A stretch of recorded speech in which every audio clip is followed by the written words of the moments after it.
For many years, we were trying to have the Kurgan people. You know, Kurgan is the center for the where the Ilizarab has started, but we could not succeed it anyhow. Something.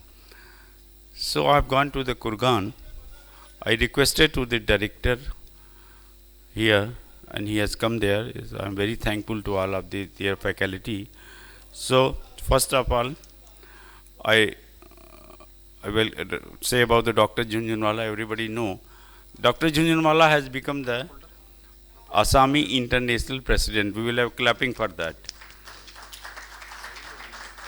And 2014, we are going to have the Assami International in Goa.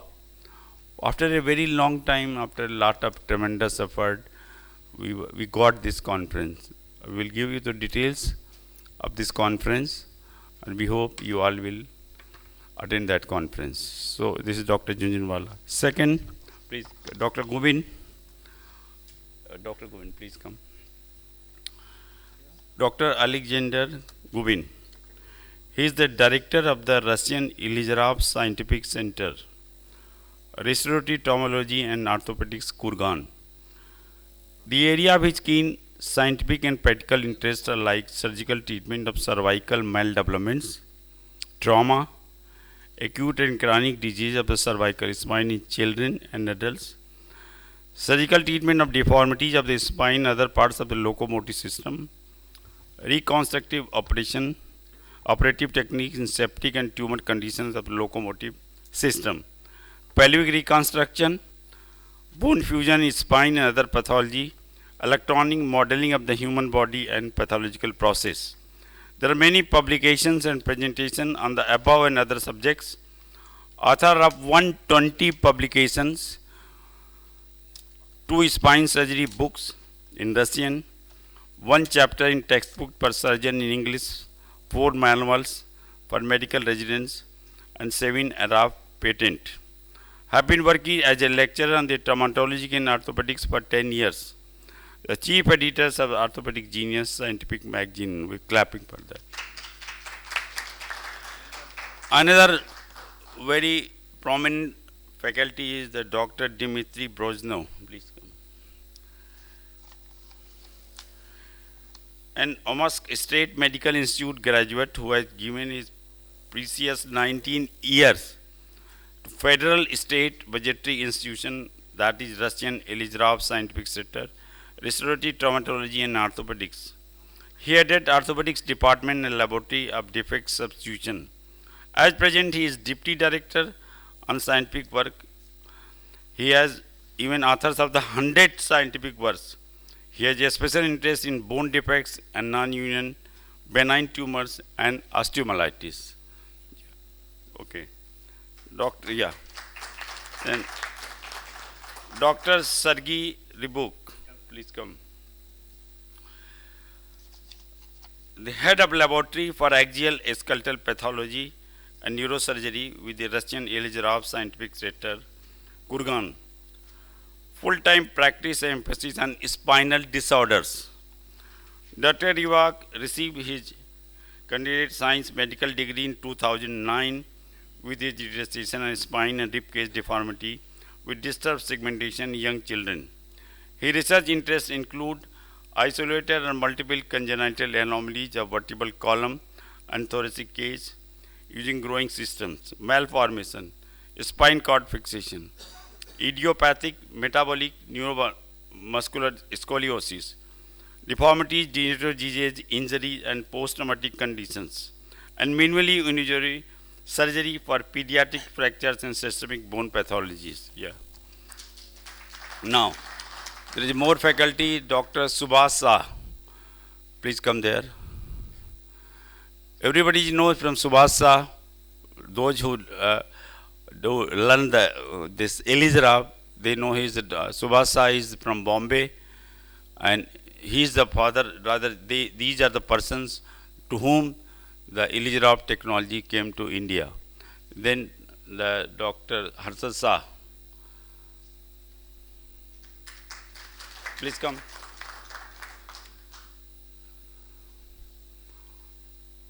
Dr. Harshad Shah is the head of the department of the Ramaiah Medical College of the Orthopedics. He has keen interest in Elizarov technology and doing a lot of other surgeries. So we welcome him. Dr. Bari, he has come from Bangladesh. Please come. He is head of the orthopedics department. He has written one book also. He got PhD degree in the Kurgan institution and he has a keen interest in the Elizarov technology. Then Rajat Agrawal. Rajat Agrawal is working in Gorakhpur. He has worked with Dor Pale and Dr. Junjanwala teach him how to do the operate, how to know the surgery. And he has keen interest in the spinal Elizarov fixator that you will you will be teach. It's a very wonderful technique. External fixator in Elizarov. Those who are not registered from tomorrow, they should get registered. We have a very good workshop on the spinal deformities. Now Dr. Bhola. Dr. Bhola is the father of the polio treatment from Haryana, Kurukshetra. He is doing private practice, but he is keen interest in the poliomyelitis. He will show you the polio patients should not be, they should not reluctant that they cannot be treated. He has developed a new technique that is very popular all over the India. Thank you very much, please.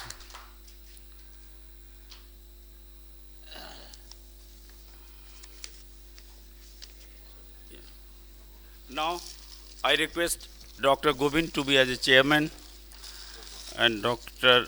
Junjunwala and Dr. Manish Dhawan. Where is Dr. Manish Dhawan? Program, yeah.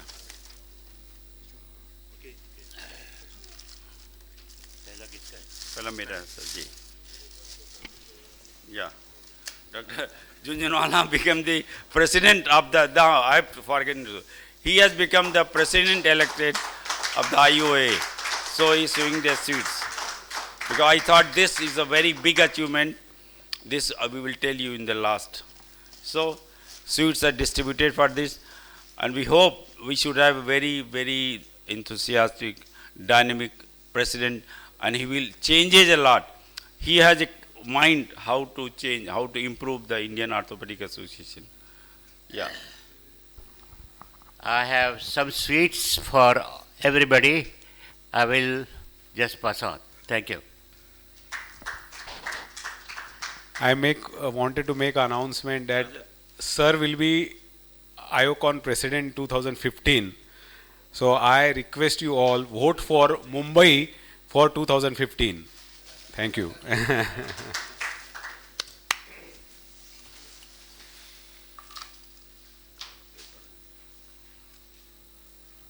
Now, one thing. We have started the Journal of Limb Lengthening and Reconstruction. What you are feeling that there is a lack of the knowledge regarding the Elizarov technology. We are trying that we thought to be published at the two times in a year, but we are trying. If we get the many articles, we can have 4 issues.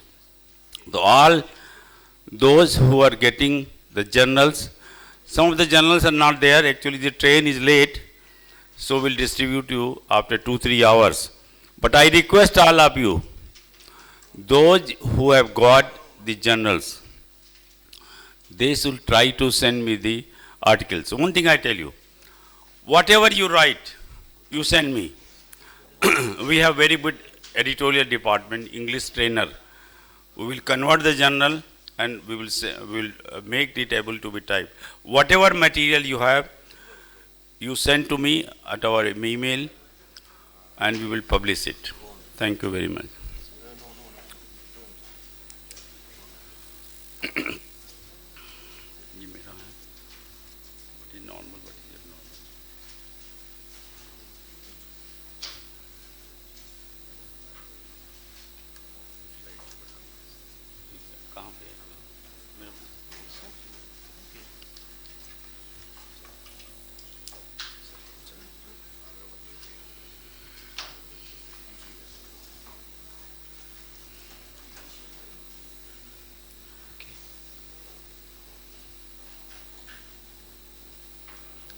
Mr. Chairman, Mr. and another दूसरा कौन बैठेगा? Okay, and the first lecture will be made by Mr. Agrawal, what is normal and what is abnormal. Dr. Harshad Shah, please be a co-chairman.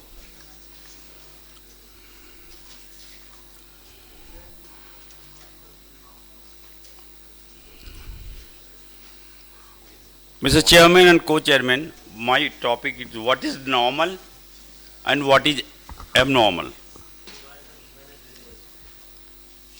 Because when you see the deformities, we have to compare this with the normal. Until unless you don't have the normal picture and abnormal. So we compare what should be normal. So like this, if a building collapse, we say this building initially was like this. We see every building every time and sometime demolished and fall, something happen. So we have imaginary in our mind that how this building was. In the same manner, when we see any deformity, so we compare that it was the normal. There are some basic terminologies: joint centers, joint lines, limb axis, and joint orientation.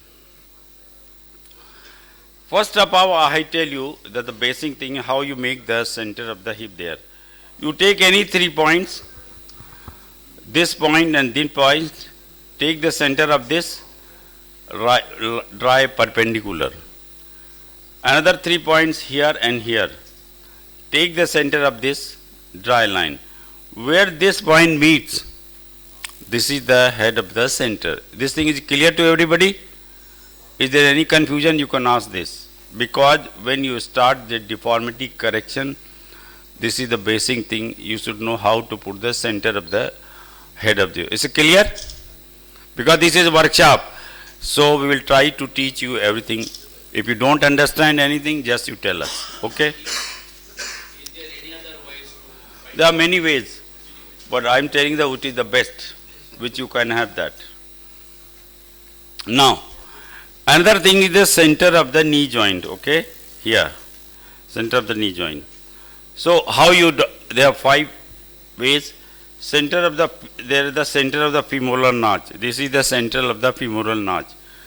Then there is a tibial spines. Take the center of the tibial spine. Number 3, there are femoral condyles are here. You take this line and this line, you meet this line. This is the, make the center of this. And then another way is the center of the soft tissue, this and this.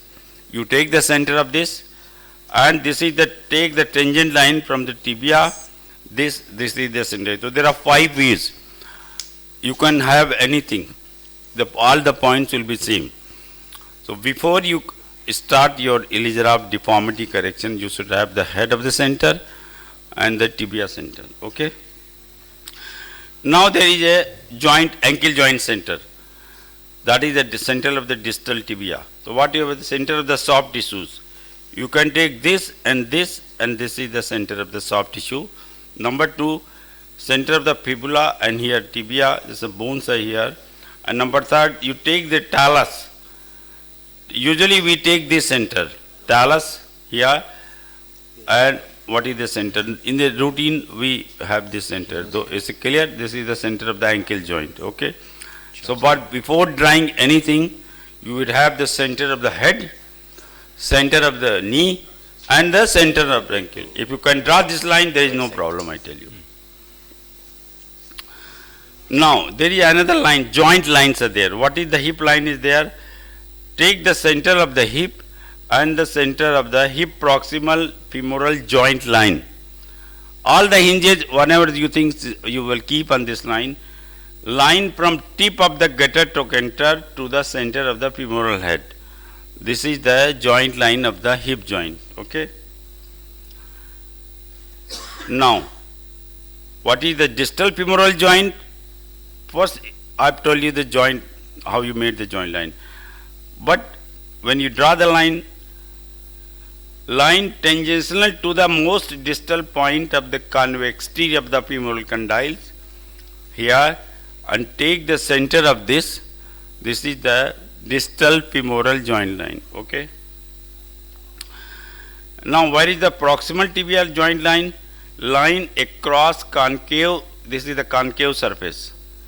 Mind you, there are many lines, many upper surface, but take the concave line across concave aspect of the tibial plateau.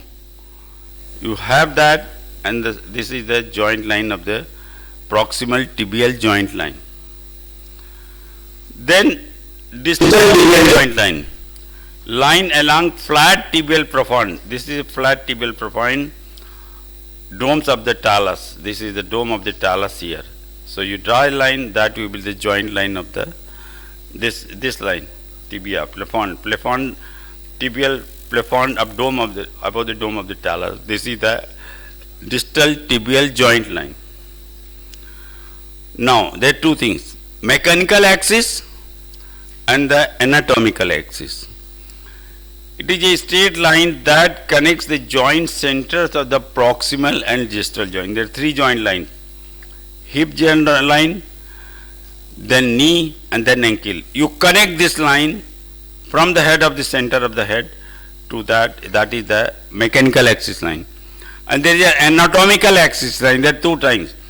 If you have a concept that what is the mechanical axis line, what is the anatomical axis line, that you can operate any case. Is the mid-diaphysial lines of the bone segments.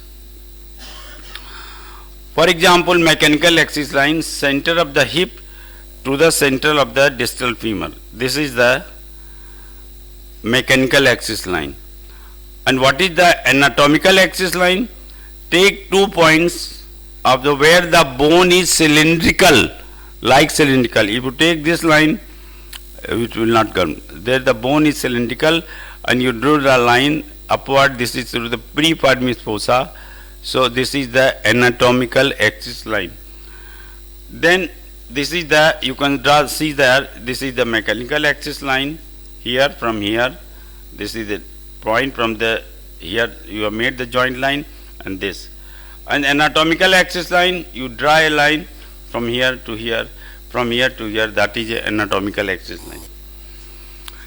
Now, what is the difference between the anatomical axis line and the mechanical axis line? If you draw a line, this is the mechanical axis line, okay? And this is a mechanical axis line, and this is anatomical. It makes an angle of 6 degree. It means the knee joint valgus is the 6 degree. Why there is 6 degree? And if you draw a line, here, this is the anatomical, and mechanical is the same of the tibia. Like here, we have drawn a line from the head of the femur to the femur here, and draw a line from here to here. That is this makes a 6 degree. Now, axis of the tibia, mechanical axis line of the tibia, line from the center of the proximal tibia to the center of the distal tibia. This is the mechanical axis line. If you draw a line from the mid of this and mid of this, this is the anatomical axis line. Here we have shown it. How you draw that? This point and this point are from the concavity here. Draw a line here, dome of the talus, a central line here. You draw a line like here and here, make a center of this. This is the anatomical axis line. But the tibia mechanical axis line and the mechanical axis line is the same. Only difference in the 6 degree difference is in the femur. The main problems comes into the femur. There is joint orientation line. It refers to the position of the articular surface relative to the limb axis. It is the angle between the joint line, that is joint line, and the limb axis. For example, joint orientation angle is the hip joint orientation. Angle between the hip joint line and mechanical axis of the line, femur. This angle is called this is lateral, this is the proximal, this is the femur. So our line is the lateral, proximal, femoral angle, LPFA. Normal this angle 90 degree, 85 to 95. It's clear? Lateral, femoral, because all the deformities correction the later stages you will do like this. Sir, if there is any confusion, please interrupt me. Lateral proximal femoral angle. Okay. Then another line is the joint orientation line. Joint orientation line is seen by two angles. First, the lateral distal femoral angle. Lateral distal femoral angle. It is the angle between the distal femoral joint line and mechanical axis line of the femur. Normal, it is the 88 degree. Yeah, you can see there, this is the normal.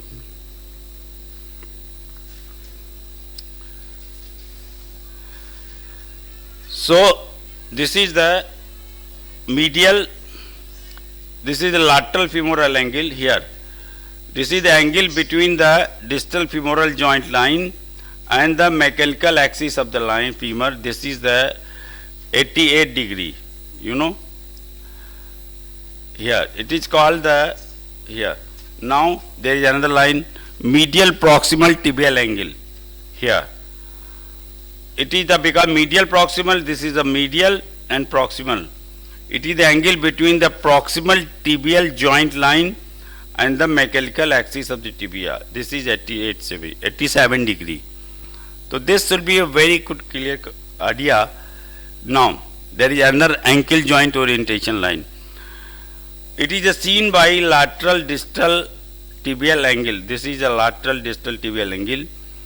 It is the angle between the distal tibial joint line and the mechanical axis of the nail. This is a 89 degree. It means 86 to 92. So now we have step by step. Lateral proximal femoral angle is about 90 degree. This is the mechanical, M means mechanical. Lateral tibial femoral angle is 88 degree. This is the juxta angle. This is the angle between the joint line. Sometimes it is varus or something like that, so angle is changed. So you have to also measure the angle of the joint line. This is the MPTA, medial proximal tibial angle. It is 87 degree. And this is the lateral distal tibial angle. This is 89 degree. So this thing is clear. Should we go back? Please tell me. Can I for easy remembering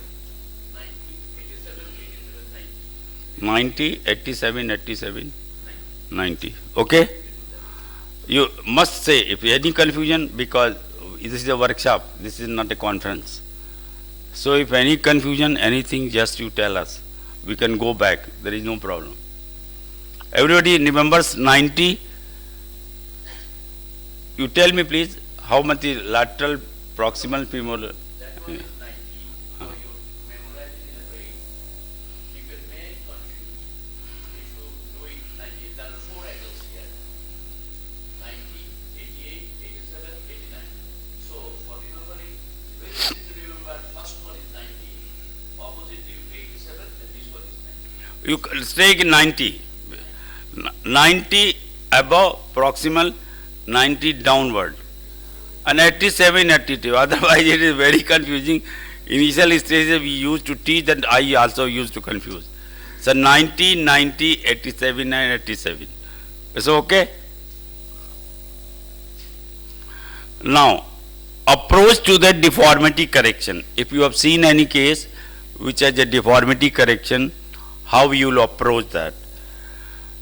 The three questions have to be answered. For example, you want to travel in the train, you have to approach through the railway station gate, other thing, platform, in the same way. Question 1, is the limb normal? Is the limb aligned?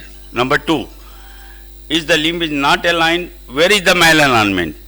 Whether in the tibia or in the femur?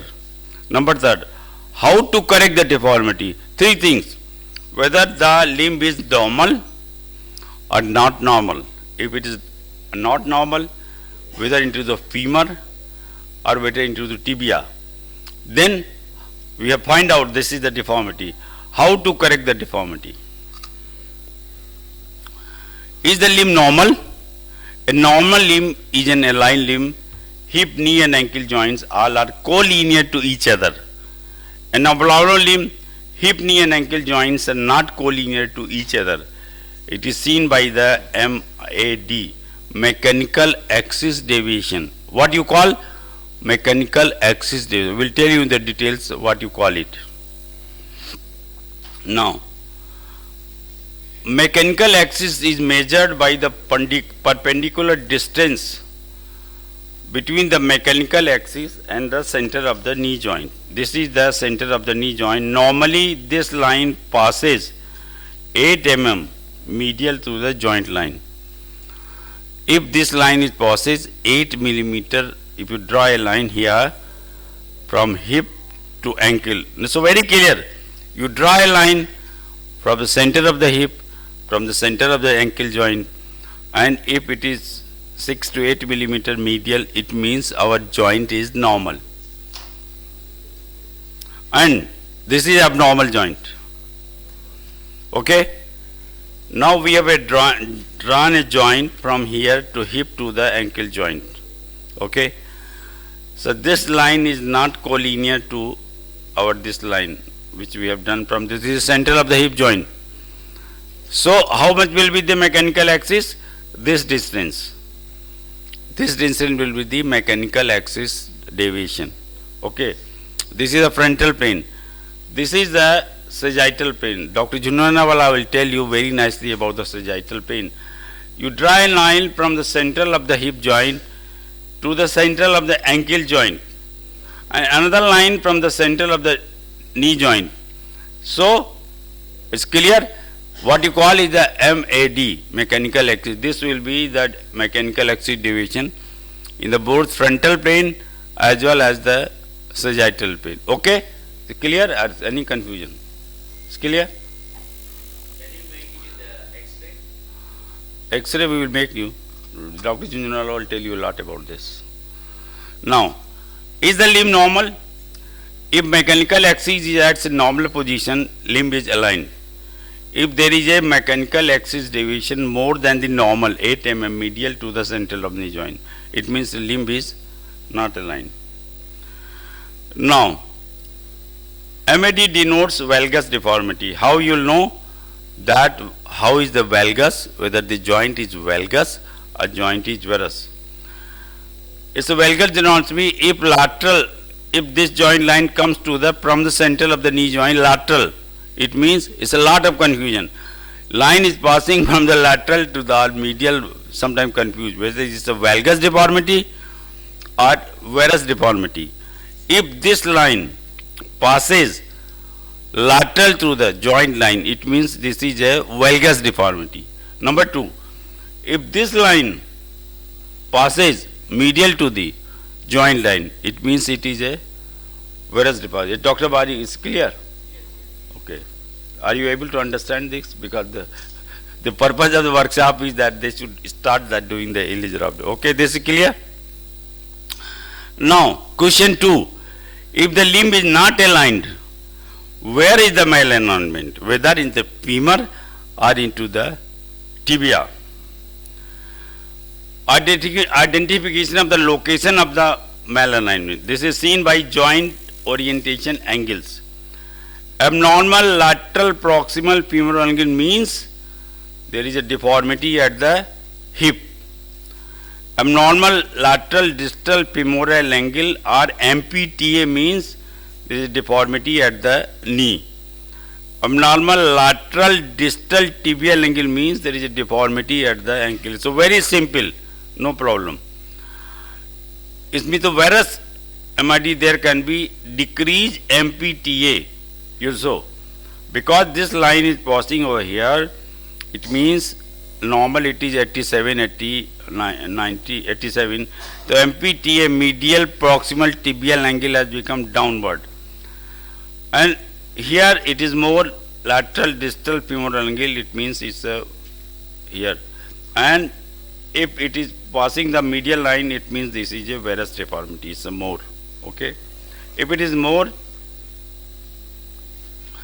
now valgus mechanical axis there can be either increased MPTA. If there is a valgus deformity, it means it may be in the tibia medial proximal tibial angle become more. Decrease LDFA means there may be the decreased LDFA. It means it is in the femur. Both deformity, both in the distal, if it is the more less here and more here, one will be less, another will be more. So if it is more here and less here, it means the deformity is the valgus deformity in both the things. Now question 3, how to correct the deformity? How to correct the deformity? For this we have to identify 3 things: cora, hinges, and level of the osteotomy. What is cora? Dr. Junjunwala will tell you in the details. Cora is the level of the deformity. Cora means the center of the rotation of the angulation. If you take this mechanical axis line and this line, the tibia, both are same, where they meet, it means that is the cora, center of rotation of the angulation. And we shall put the hinges over in this line, okay. Bone can be divided into proximal and distal segments. Here the bone is there, above and below the deformity. Sometimes a joint line there is a cora is that, so we have not to put the osteotomy over here. So cora is the intersection of the proximal bone and the distal bone axis. Surgeon has no control over the level of the cora because in the varus deformity we have the cora above tibial tuberosity. So then we have to do the osteotomy lower level. Surgeon has no control over the center of the cora. Hinges. Ilizarov fixator has broadly 2 components: hinges by which we correct the deformity, and rings and pins by which we fix the Ilizarov fixator at the bone. What is the hinge? Hinge is the most important component of the Ilizarov apparatus. If you know where to apply the hinge, you can correct any deformity. Surgeon has complete control over the level of the hinges. For example, this is we make a model of the plaster. You can make it because we made the plaster, model of the plaster. When you see any deformity, you put the plaster over there, cut it, and before doing the correction, it's a very easy technique. Put some powder there, and very easily you can have, for example, this has the deformity here, and this is the level of the cora here. So placement of hinges and where this is a distraction rod, this is the axis there. If you know these 3 things, 2 things where to put the hinges, you can cut. You can do in when you go and you see the deformity, make the plaster model or the deformity and do like this. What is the osteotomy level? Surgeon has relative control over the level of the osteotomy site. It depends on the condition of the bone and soft tissue. For example, cora is somewhere else and there is a sloughing of the skin, so you have to do the osteotomy upper and lower level. Hinge has to be placed at the level of the cora. It is the cora we have to place here. It is a must for deformity correction. It is mandatory. You have to put the hinges over the cora. Otherwise, it will result in the translation of the proximal bone axis, which will have a zigzag deformity. Hinge can be away from the bone of the level of the cora. Hinge away from the cora towards the convex surface. This is the convex surface. The deformity will result in the open wedge osteotomy and distraction. For example, you put the hinge over here. So what happens? There will be the open wedge osteotomy and distraction. And if you have the hinges over the away from the cora towards the concave surface of deformity, closed wedge osteotomy and the compression. Osteotomy can be at the Dr. Kulkarni will tell you about the details. Osteotomy can be at the level or above and below the cora and the hinges. Osteotomy above or below will result in the translation of the bone, but the axis will be aligned at like this in a acceptable position. Okay. Thank you very much. Next. Any question?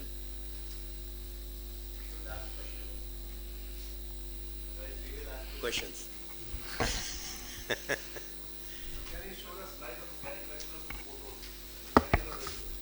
Okay. Okay.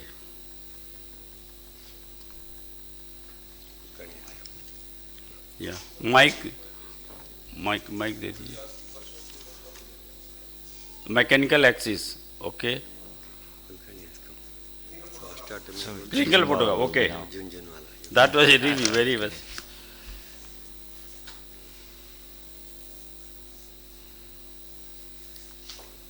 पीछे है क्या? या ये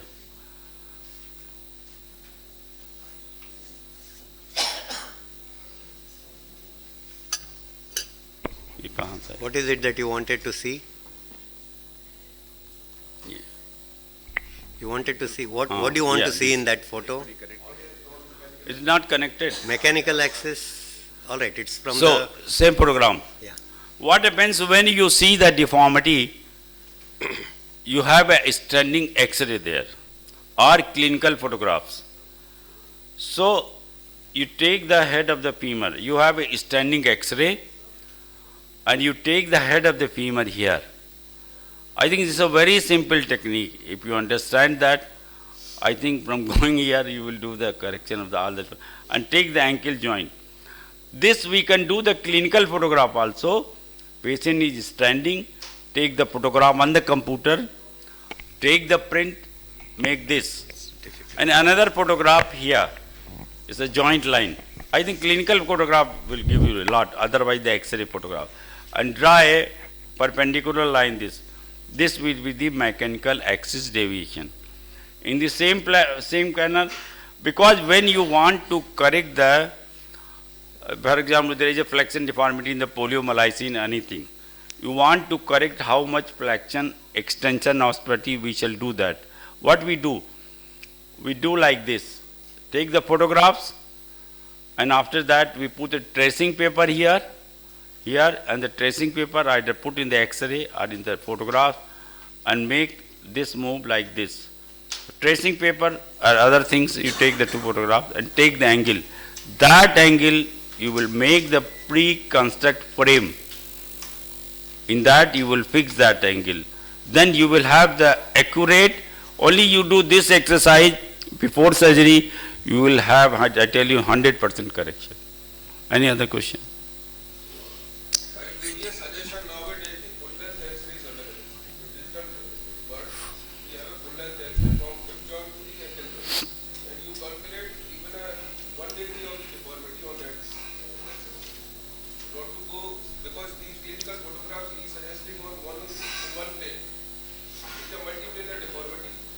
No. The clinical photograph is only to understand. It is not to calculate. It is to understand what is MAD. But it is by X-ray only that you can calculate exactly. In varus deformity, valgus deformity, for osteoarthritis, only a few degrees you have difference. So clinical photographs is very difficult to really get the exact MAD. It is only for you all to understand. He has put like that to show that from the center of the knee joint, your mechanical axis from hip to ankle goes medially or laterally in varus or valgus. It is only for that the clinical this one is done to get a gross assessment. One thing I tell you, how you do everybody has a digital X-ray. What you do, this can be done very easily. You do one X-ray plate over here. For example, you put a wire over here, okay? So what he does, another person, 2 or 3 X-rays. The X-ray person take these 3 X-rays, 2 X-rays. And then by computer, he put this wire, another X-ray. For example, this is a plate of 1 X-ray, okay? You put the wire over here. Another X-ray, this plate has a wire over here. So he will put this thing over computer over here. In the same manner, second X-ray has a wire over here. This is the old X-ray, and you put this. It's a very easy technique. If anybody has a problem, they can ask me by your X-ray technician, can make the long X-ray. You don't need the now long X-rays or others. Very well can be done by the digital X-ray. Okay, thank you, sir. How to find the exact center of the knee joint to draw this axis in a deformed leg where the condyles are sometimes hypoplastic or medial lateral femoral condyles or Mike, yeah. in these drawings of the anatomical and mechanical axis are shown on a normal skeleton imposition. So when you get a deformed limb and you're calculating, you want to calculate the axis to point from which you draw the lines to get the center of the knee joint. How do you get It's very easy. Any joint may be there, will the femoral condyles will be there. Yeah. You take this point of the femoral condyle and this point of the femoral condyle, take this tangent, this is called tangent, or take the center of this. In the same way, tibial, where there is a concavity is here, this concavity here, you take the center of the joint. So you will get the point, whether it is normal, whether it is abnormal, anything. In the same manner, ankle joint. Whether it is a normal or abnormal, doesn't matter.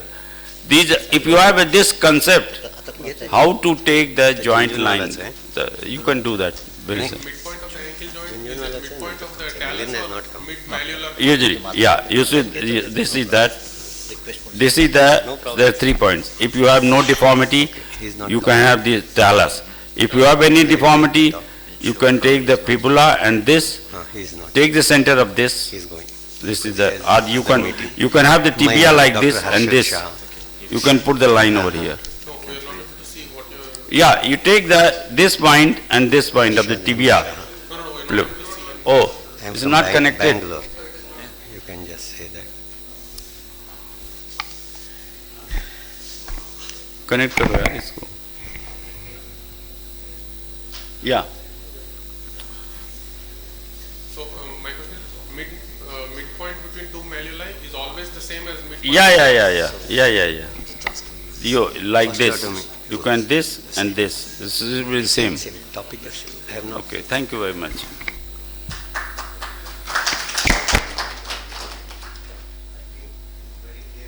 Yeah, Dr. Jinjanwala.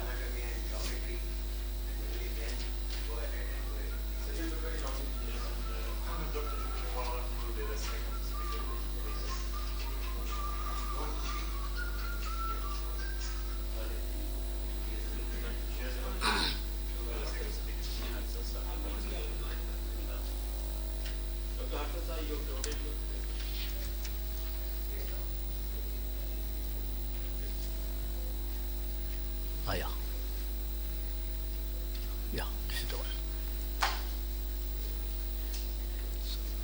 Okay. Rules of osteotomy are very important when you want to correct the deformities.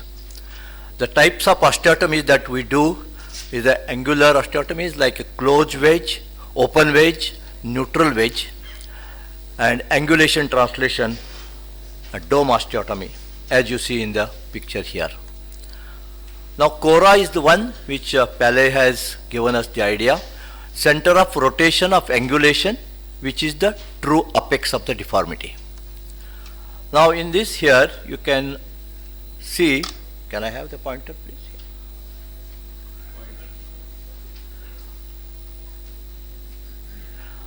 You can see the Cora is in the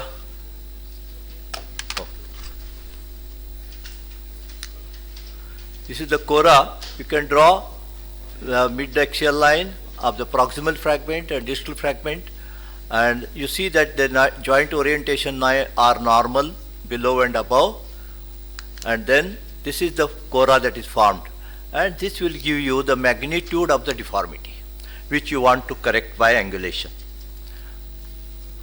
Now you draw, when you draw this line, you find the Cora, then you draw the bisector line which bisects this angle, and this will give you the all points here are the Coras. You can put hinges anywhere here and you will get the correction. If you put the hinge on the convex side, the deformity gets corrected, not only corrected but it elongates. If you want to get elongation, you can do this way, or if you want to shorten, you can put on the concave side, because here the limb is more and therefore you get elongation. Here the limb is short and therefore you get shortening. So if you want to shorten, you can do that. If you want to elongate, you can do that. Then you have to put the hinges on either side to get that. Now osteotomy rule 1. The osteotomy rules are such that where you put the hinge and where you get the correction, and that is this. So the hinge is put here on the concave side, on the convex side, and you get elongation as I told you. You can do open wedge osteotomy. As you hear, you can open the angle here like this, and you get open wedge. This lengthens the arm, but there is one problem that sometimes you get non-union or some point delayed union. There is a risk of non-union. When you do closed wedge osteotomy, the union is assured, but the limb, if you don't want to shorten, it shortens. That's the problem. So these are two problems which you have to choose between the two. Or you can do half open and half wedge, where the shortening or elongation will be half of what you get here and here. So this is rule 1, where you put the hinge at the cora and you do the osteotomy at this level only. So hinge and osteotomy at the same level, then there will be, the mechanical axis will be exactly collinear on this side, and there will be no translation. And now you put the hinge here, you will see that there is a elongation and open wedge. This is the open wedge. When you elongate this like this, you get the two arms elongated, corrected, and you get the correction like this. Now this is an example. This lady, 60-year-old lady, this is the knee and this is the angle of the deformity. As you see here, this is a hypertrophic non-union, and the cora is at this level only. So we did, this is like osteotomy. So you put two rings here and two rings here, and you just distract, and within 4 months you get a full correction of the deformity. The mechanical axes are restored, and you get a normal. This is 1-year-old non-union. You don't have to open the fracture site. You don't have to put any bone graft. Just slowly distract, and once you get distraction, and you get the bone formation nicely like that. And full correction, full mechanical axis restoration. I will omit this slide and also this slide. This is only just to show the, yeah. Now another example, you can see here, this is a oblique plane deformity, and the cora is here at this level, but in the oblique plane. So you have to put your hinges in the oblique plane so that you will get a full correction. And you know how to calculate the mechanical axis and the correction angles, where to put the hinges, etc.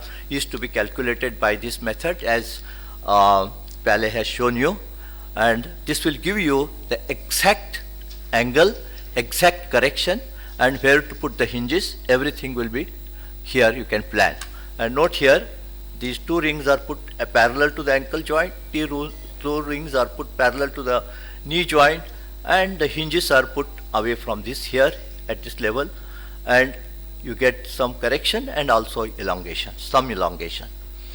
So you can see how the fully mechanical axis is absolutely normal, and you get a normal correction. This is the beauty of this rules of osteotomy, that you get correction to a millimeter and to an angle. The all correct, absolute correction of the deformity you get with this. This is another example. This is a case. She was not walking for 2 years and just sitting in the house, and this we resected out, and then we got the cora here. We had to do double osteotomy, but both at the same open wedge osteotomy was done. Now closed wedge osteotomy was done here, because we want to close this. So note the hinges. This is the concave side. The hinges are put on the concave side so that you get the closing wedge osteotomy. This was the closing wedge osteotomy, and you see how beautifully the correction has occurred. This is the picture of the during the treatment, and this is the final picture. You can see this preoperative deformity so bad, and then you get almost a full correction of the deformity. Now osteotomy rule 2, which is often used. This is the most commonly used osteotomy. Here the hinge is put at the same level at the cora, but you have to do osteotomy at a different level. There are certain clinical situations where you want to do osteotomy at a different level than the cora, osteotomy at the cora. So you don't want to do osteotomy here as in rule 1, you want to do an osteotomy here. I will show the situations where you want to do that. And then what happens is, when you do that, you get the translation occurs here. You can do a translation occurs. That is the difference, and we want some translation, and I will show you the clinical situations. Now in osteotomy rule, again you put the hinge at the level of the at the level of the cora, and this is the bisector line. You can put your hinge anywhere on the convex side or on the concave side, but the osteotomy is done at a different level than the cora. What happens is there is a translation occurs. Here you can do an open wedge, you can do half open, half wedge, and here is the closed wedge as in a similar to osteotomy rule 1. Now this is an example. You can see here there is a oblique plane deformity. Here there is a procurvatum and a valgus deformity. The cora is somewhere here at the here, but we cannot do osteotomy here, but we have to do osteotomy at a different level. So we need a translation. So you can see here how the translation has occurred. The mechanical axes are restored on both AP and lateral views, and you can see the femur anatomically looks deformed, but you can see very beautifully the correction is clinically. So we want clinical correction, and therefore you do osteotomy rule 2 here. Now another very important aspect is the principles of angulation and translation based on osteotomy rule 2. Now take for example, this patient has a varus deformity of 37 degrees, and the cora is here at this level. If you do osteotomy here as in rule 1, you will get a full correction of the deformity from the mechanical axis here to the mechanical axis at the center is restored very well. But the fragment is so small that you cannot fix this. It is not possible in the treatment to fix this fragment. So what we do is, we do an osteotomy at a different level than the osteotomy here distally, so that we can fix this fragment. Now, if you want to correct the mechanical axis here, you will see you have to do a 50 degrees of correction, so that you will get the mechanical axis corrected. But what happened is, the ankle has gone into valgus. So you have corrected one deformity, but created another deformity. So this is not acceptable. So what you do is, we do a 37 degrees at this level only, but what happens is, there is a mechanical axis are parallel instead of collinear. We want a collinear mechanical axis. So you just translate this laterally, so that you get the mechanical axis corrected. So this is you will see that you will get the full correction of the deformity. Only 37 degrees corrected here, and the mechanical axis is restored. This is the principle of angulation translation. So this situation in clinically we get in lot of patients like this, where you have to do osteotomy at a different level than the cora.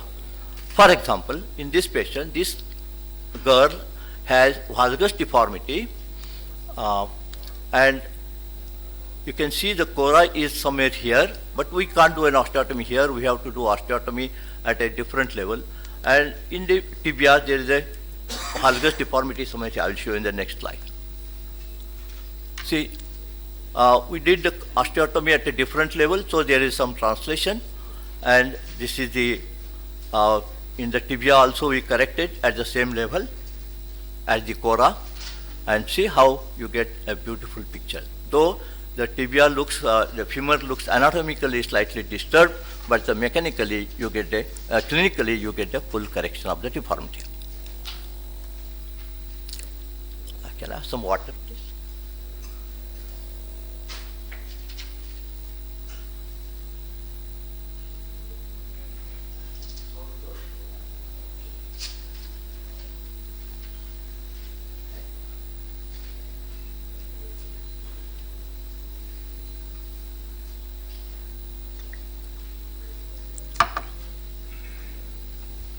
Now you want to do a valgus osteotomy for a non-union of the neck of the femur. How do? You do a subtrochanteric osteotomy or intertrochanteric osteotomy here. The cora is in the head, but you are doing an osteotomy at this level. So there must be translation to correct the mechanical axis. So if you do an osteotomy here, you notice here there is a translation of this, and this will give you this. If you use DHS, simple DHS, and you will get the full correction as well as the mechanical axis deviation, and there is a mechanical axis deviation is corrected. So you get translation on the lateral side. Lateral translation is necessary when you do a valgus osteotomy in the intertrochanteric area. Now you see here, there is, you just use a DHS and you get the correction, then the lateralization of the shaft, and you get a full correction. Many times, often, this has become very popular for last 50 years, as Muller has described this, and this is the angled blade plate. This causes mechanical axis deviation medially, which is not acceptable. So we don't use this. This is not at all necessary. It will, on the contrary, will cause the mechanical axis disturbance. So don't use angled blade plate or angled DHS for this treatment. So you do have to do this mechanical axis. You can see the non-union here. You do osteotomy, intertrochanteric osteotomy at a different level than the cora, and therefore the translation is necessary, lateral translation is necessary. Another example, see, this boy was walking on the lateral malleolus. The foot is at right angles to the shaft, at right angles almost. So, and the cora is here because the growth plate was disturbed. And we have to do osteotomy here. You can see the translation occurs here, and you can see the mechanical axis is in the AP and in the lateral view is fully corrected by rule number 2. Another example, this is a varus deformity of this boy had a fall in the childhood and developed the this deformity due to growth arrest here, and we want to do an osteotomy here. You can see here. Now you do first the anatomical axis, and you know the anatomical axis causes 81 degrees at this level normally, so we have to do, the cora is here. You do the bisector line and you can do osteotomy here. But the osteotomy is too near the joint, so we did osteotomy at this level, and therefore there is a translation. And you can see this is the translation that occurs when you correct fully, and this is the clinical picture after the correction. Now we have got rule 3, which is rarely used. In this, the hinge is kept at the cora. No, not sorry, hinge. This is the cora, and this is the hinge is kept at a different level than the osteotomy, and the osteotomy is also done at a different level. See, now here the cora is here, but the hinge is put here, but osteotomy is done at the same level. So this is the third variety. In the first variety, we put the cora, hinge, and the osteotomy is here only. In the second variety, we put the hinge here, but the osteotomy was done at a different level. Here, we put the hinge and osteotomy at the same level. In certain situations, we need this.